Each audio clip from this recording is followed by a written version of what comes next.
بسم اللہ الرحمن الرحیم۔ کچھ دن قبل میں نے ایک کلپ ریکارڈ کروایا تھا جس میں حضرت مولانا طارق جمیل صاحب کے حوالے سے یہ بات بتائی تھی کہ یوسف علیہ الصلوۃ والسلام کا جو مشہور واقعہ ان کی جس پر ان کو بہت زیادہ مختلف حلقوں کی طرف سے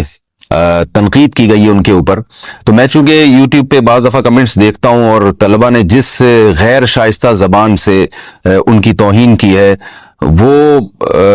بالکل بھی ہمارے لیے قابل برداشت نہیں ہے۔ اس طرح سے طلبہ میں بدتمیزی پیدا ہوتی ہے، بد اخلاقی پیدا ہوتی ہے، اور عامت الناس نے بھی بہت ہی ایک غلط رسپانس دیا ہے اس پہ۔ تو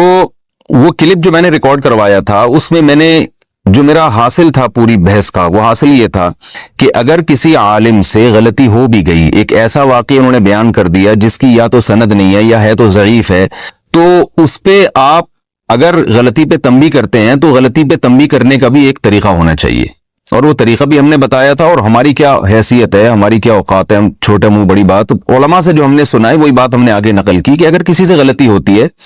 تو آپ زیادہ سے زیادہ یہ بیان کر دیں کہ بھئی مولانا نے جو یہ واقعہ بیان کیا یہ واقعہ ٹھیک نہیں ہے، ختم، یہ بات ختم ہو جائے گی۔ تو میرے اس کلپ پہ ایک بہت تماشا بنایا گیا، اور کراچی کے ایک مشہور عالم جو ہمارے لیے قابل احترام ہیں اور ہم ان کا ہمیشہ دفاع کرتے رہے ہیں، ان کے مسائل کا بھی، ان کی ذات کے حوالے سے بھی، تو اس کلپ میں بھی میں نے ان کا دفاع کیا کہ بھئی ان سے بھی ایک غلطی ہو چکی ہے، قرآن مجید سامنے رکھ کر ایک ایسا انہوں نے لطیفہ سنایا جو ہم سمجھتے ہیں کہ مناسب نہیں تھا، لیکن غلطی ہو گئی۔ لوگوں نے مجھ سے بھی کہا کہ آپ اس کے خلاف بیان کریں، میں نے کہا کچھ نہیں ہے بھائی، ایک نہ چاہتے ہوئے ان سے ایک ناسمجھی میں ایک بات ہو گئی، اب غلطی ہو گئی تو بڑے علماء ان کو اگر بتا دیں تو یہ بڑے علماء کی ذمہ داری ہے، ہم اگر کریں گے تو چھوٹا منہ بڑی بات ہے، تو اور اس کو وائرل نہیں کرنا چاہیے، اچھالنا نہیں چاہیے۔ تو میں نے ان کا دفاع کیا تھا، اس کلپ میں بھی دفاع کیا ہے اور ویسے بھی ان کا دفاع کرتا رہا ہوں میں، لیکن جو ابھی جو ان عالم کا میرے خلاف مولانا طارق جمیل صاحب کے خلاف بھی آیا اور میرے خلاف بھی آیا، وہ میں سمجھتا ہوں مجھے اس کی بالکل بھی توقع نہیں تھی کہ اس طرح سے ریکارڈ کروایا جائے گا، اور اس میں ایک جو میرا موٹیو تھا، جو میرا ہدف تھا، اس کو بالکل چینج کر دیا گیا ہے اس میں، اور وہ اتنا وائرل ہوا ہے، عوام نے اس پہ الٹے سیدھے کمنٹس کیے ہیں اور بہت زیادہ مجھے عتاب یعنی مجھے جو ہے وہ طنز اور طعنوں کا نشانہ بنایا گیا۔ وہ کوئی اتنا بڑا مسئلہ نہیں ہے، میری ذات کا کوئی ایسا مسئلہ نہیں ہے، لیکن میں صرف اتنا بتانا چاہتا ہوں کہ جو اس کلپ کے آنے کے بعد جو میری طرف سے لوگوں کو بدگمانی ہو رہی ہے، میں صرف اس بدگمانی کو کلیئر کرنا چاہتا ہوں کہ میں نے حضرت مولانا طارق جمیل صاحب کی حمایت ہرگز نہیں کی ہے یوسف علیہ السلام کے واقعے کے بارے میں۔ اگر میں نے حمایت کرنی ہوتی تو میں سندوں کی بحث میں جاتا، کھینچ تان کے اس کو صحیح قرار دینے کی کوشش کرتا۔ میں نے صرف یہ کہا ہے کہ اگر ان سے غلطی ہوئی ہے تو اس غلطی کی اصلاح کا یہ طریقہ ہونا چاہیے، کیونکہ اگر اس پہ بات سوشل میڈیا پہ تو میں ہوں، ظاہر ہے بڑے علماء نے بھی اس پہ احتجاج کیا ہے، لیکن ان کا احتجاج دنیا کے سامنے آیا نہیں ہے۔ تو جو کراچی کے مشہور عالم کی طرف سے میرے خلاف کلپ آیا، اس میں انہوں نے یہ کہا کہ ایک شخص ہے جس نے احتجاج کیا ہے، ایسا نہیں ہے، اور بھی علماء ہیں اور ان کے کلپ بھی آ چکے ہیں، میں ان کا نام نہیں لوں گا ابھی، ایسا نہ ہو کہ پھر ان کے خلاف کوئی کلپ جو ہے وہ بن کے دوبارہ سامنے آ جائے۔ تو اور بھی علماء نے اس طرز عمل کو پسند نہیں کیا، تو میں تو چونکہ سوشل میڈیا پہ ہوں، بہت زیادہ سنا جاتا ہوں، اس لیے میں نے ریکارڈ کروایا کہ بات پھیل جائے گی زیادہ اس سے۔ تو صرف اتنا میرا ہدف، میری بات تھی کہ اگر حضرت سے غلطی ہوئی ہے تو اس غلطی کو ہائی لائٹ کرنے کا یہ طریقہ ہونا چاہیے، بس اس سے زیادہ میں نے ان کا دفاع نہیں کیا۔ یہ نہیں کہا کہ مولانا طارق جمیل صاحب نے صحیح کیا اور یہ واقعہ صحیح بیان کیا، ان کو دوبارہ بیان کرنا چاہیے، لیکن لوگ جو مجھ پہ طنز کر رہے ہیں اور کمنٹس میں دیکھ رہا ہوں ہزاروں کی تعداد میں، وہ یہ کہہ رہے ہیں کہ یہ اپنے اکابر ہونے کی وجہ سے، بزرگ ہونے کی وجہ سے، اپنے ہم مسلک ہونے کی وجہ سے مولانا کا بیجا دفاع کر رہا ہے، تو میں دفاع کر ہی نہیں رہا، تو میں نے ان کا دفاع نہیں کیا۔ میں نے تو اس کلپ میں صاف لفظوں میں یہ بات کہی ہے کہ حضرت مولانا طارق جمیل صاحب رسول اللہ صلی اللہ علیہ وسلم کا نسب آدم علیہ السلام تک بیان کرتے ہیں، تو مجھ سے لوگ پوچھتے ہیں تو ہم اس کی تردید کرتے ہیں، ہم کہتے ہیں ایسا نہیں ہے، آدم علیہ السلام تک نسب تو ہے مگر وہ محفوظ نہیں ہے، یعنی اس کا پتہ نہیں ہے کسی کو کہ سارے نام نہیں بیان کیے جا سکتے، کیونکہ صحیح بخاری کی حدیث کے مطابق آپ صلی اللہ علیہ وسلم حضرت عدنان تک اپنا نسب بیان کرتے تھے، عدنان تک، اس کے بعد آگے نہیں بیان کرتے تھے۔ تو یہ غلطی تھی حضرت مولانا طارق جمیل صاحب کی۔ تو میں نے بتایا کہ جیسے ہم سے کسی نے پوچھا تو ہم نے بتا دیا بھائی ایسا نہیں ہے، مولانا نے غلطی کی ہے، تو ایسے یہاں بھی آپ کہہ سکتے ہیں کہ مولانا سے غلطی ہوئی ہے، اور خاص طور پہ جبکہ وہ منہ کالا کرنے والی جو بات انہوں نے کی تھی اس پہ رجوع کا کلپ بھی ریکارڈ کروا چکے ہیں۔ تو تو پہلا مسئلہ تو میں اپنی پوزیشن واضح کرنا چاہتا ہوں کہ میں نے مولانا طارق جمیل صاحب کی حمایت نہیں کی ہے، میں نے صرف مخالفت کا ایک طریقہ بیان کیا ہے کہ مخالفت جب علماء کی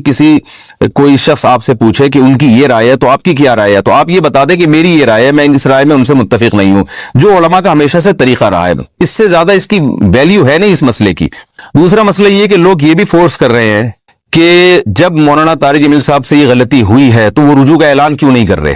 یعنی یہ پورا قصہ ہی اگر من گھڑت ہے یا ضعیف ہے، بہت سند نہیں ہے یا کیا ہے جو بھی ہے، تو وہ رجوع کا اعلان کیوں نہیں کرتے۔ تو یاد رکھیں یہ بات بھی میں اس کلپ میں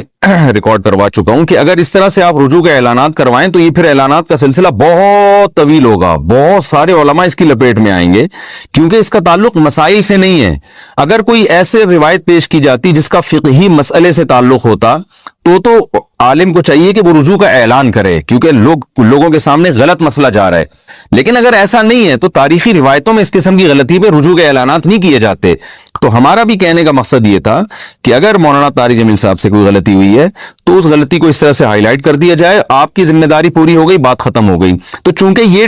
ہماری جو قوم ہے نا اسٹینڈ پہ چل رہی ہے، یعنی آپ یہ کہہ سکتے ہیں کہ آپ کو اس بارے میں بولنے کی کیا ضرورت ہے۔ مجھے بولنے کی ضرورت اس لیے نہیں ہے کہ میں مولانا طارق جمیل صاحب کا دفاع کر رہا ہوں، مجھے بولنے کی ضرورت اس لیے ہے کہ میں میڈیا پہ ہوں اور ہماری جو عوام ہے اس میں یہ اس ٹریک پہ چل پڑی ہے وہ، کیونکہ زبان کی لغزشیں اور اس طرح کی غلطیاں ہر انسان سے ہوتی ہیں اور ہوتی رہیں گی، تو اس میں ہمیں پہلے سے لوگوں کو گائیڈ کرنا چاہیے کہ اس موقع پر کرنا کیا ہے۔ تو یہ ایک بات۔ اچھا، دوسری بات یہ کہ تفسیر کبیر اور امام رازی، یہ مجھے اللہ کی قسم پہلے سے معلوم تھا یہ ایک ہی تفسیر ہے، تو میری زبان سے نکل گیا کہ تفسیر کبیر میں بھی امام رازی نے بھی لکھا ہے۔ تو ایسی زبان کی لغزش پہ بھی اتنا بڑا الزام لگا دینا کہ اس نے حدیث کی کتاب کی کبھی شکل بھی نہیں دیکھی ہوگی، یہ قدوری بھی نہیں پڑھا سکتا یا صرف قدوری پڑھا سکتا ہے، واللہ عالم۔ تو مجھے تو پتا ہے کہ میں کیا کر سکتا ہوں، ہو سکتا ہے مجھ میں قدوری پڑھانے کی بھی صلاحیت نہ ہو، لیکن کسی عالم کو کسی دوسرے کے بارے میں، چاہے وہ اس سے عمر میں، علم میں، مرتبے میں کئی گنا چھوٹا بھی کیوں نہ ہو، تو کم از کم اتنی تو بات کی رعایت کرنی چاہیے کہ جس کے ساتھ آپ زندگی میں کبھی ملے بھی نہیں ہیں، اور اگر ملاقات بھی ہوئی ہے تو ایسے ہی چلتے پھرتے سلام دعا ہوئی ہو ہلکی پھلکی، اس کے بارے میں آپ یہ کیسے تبصرہ کر سکتے ہیں کہ وہ قدوری بھی نہیں پڑھا سکتا، یہ حدیث کی کتاب کی اس نے کبھی شکل بھی نہیں دیکھی ہے، یا اس میں حدیث کی سند کی تحقیق کی صلاحیت ہی نہیں ہے، اسی وجہ سے وہ جان چھڑا رہا ہے کہ وہ تفسیر کبیر کی سند کی بحث میں نہیں جاتا۔ میں تو اس لیے بحث میں نہیں جا رہا تھا کہ یہ مان کر، یہ فرض کر کے کہ اس میں جانے کی ضرورت نہیں ہے، زیادہ سے زیادہ